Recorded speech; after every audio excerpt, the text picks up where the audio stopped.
Qo'rqoq emasmiz-ku, kirib chiqamiz, dedi u. Eshik g'iyqillab ochildi. Ichkarida chang, sovuq havo va g'alati hid bor edi. Go'yo temir va nam yer hidi aralashib ketgandek. Ular telefon chirog'ini yoqib ichkariga yurishdi. Birdan tepada nimadir taqilladi. "Shamol", dedi Jasur, lekin ovozi titrardi. Zinadan yuqoriga ko'tarilishdi. Har qadamda yog'och g'ichirlardi. Tepaga chiqqach, uzun yo'lak va oxirida yarim ochiq eshik ko'rindi. Ichkaridan sekin nafas ovozi kelardi. "Bu yerda kimdir bor", shivirladi do'stlaridan biri.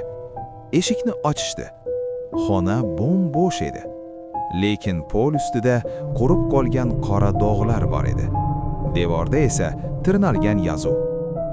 U hali ketmadi. Shu payt orqalarida eshik qattiq yopildi.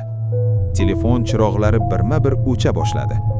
Qorong'uda kimningdir tez nafas olishi eshitildi. Bu safar ularning emas.